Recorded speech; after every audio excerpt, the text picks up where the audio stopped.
Greetings once again. I am Warren Mitchell, and it's a pleasure to be here with you today. I wanted to share a word with you, uh, focus on the importance of us being true to ourselves and using life experiences to help us in doing so. Many of us have been told that we must live life a certain way, and if we don't, that means something's wrong with us. If we encounter pain, that means we're being punished. That God is punishing us. And I don't believe that is to be true in most situations.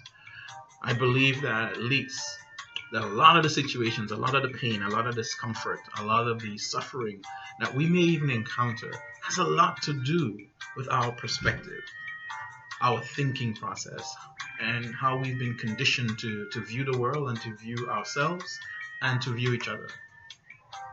I believe each opportunity that we encounter, especially opportunities that causes us some resistance, causes us some pain, some discomfort, is meant to be an attempt to help us shift our perspective from how we see ourselves, how we see each other, connect with one another, and how we view the world and interact with the world. These are great opportunities to help reprogram how we process the dynamics of our being within the world and with each other. When we choose to ignore that, walk away, run from, many of us remain unmoved, stuck, still being in the same misery that we continue to encounter, and then we ask why. When we do so, we are really deterring or stunting our growth of living and being authentic, being true to who we are.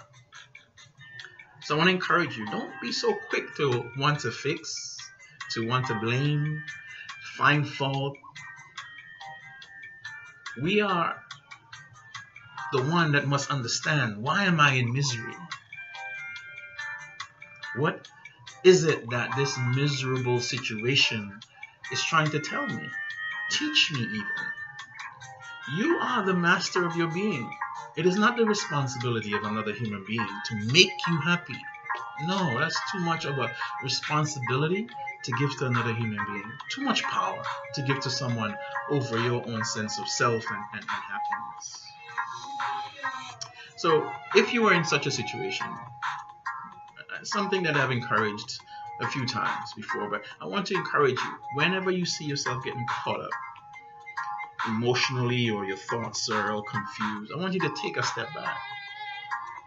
Take 3 deep, slow breaths.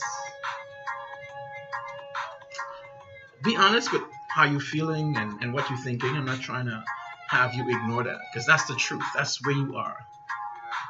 The reason why you're acting this way may not necessarily be in line with what the true situation is, but what is true, you're feeling what you're feeling.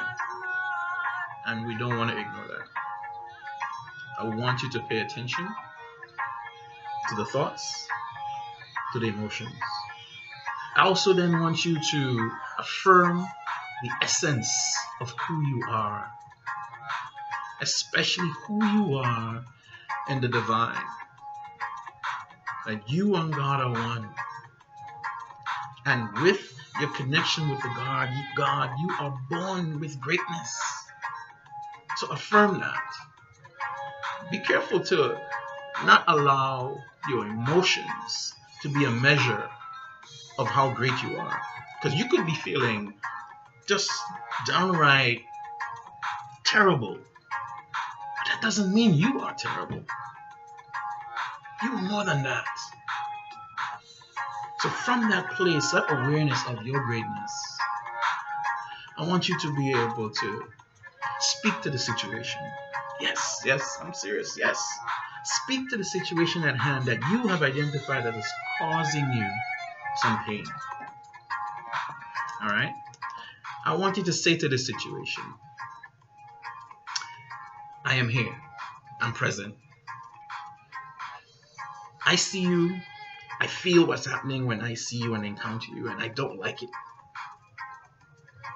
But I am remembering who I am. That you don't determine who I am. You are not me and I am not you. You are here to teach me something. So teach me what you have been sent to do.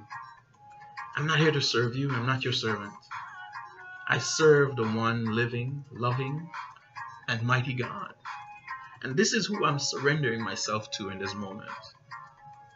So, show me your purpose.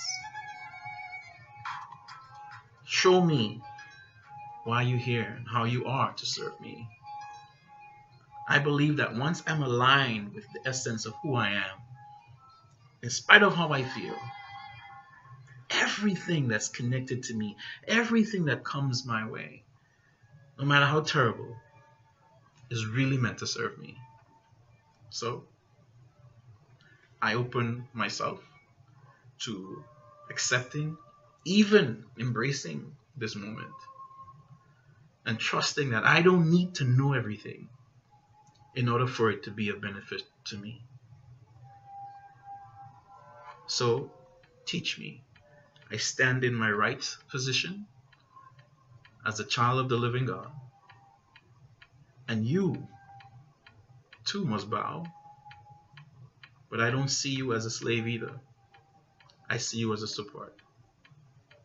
And I know I'm not always consistent with doing this, but today and in this moment, serve me your message.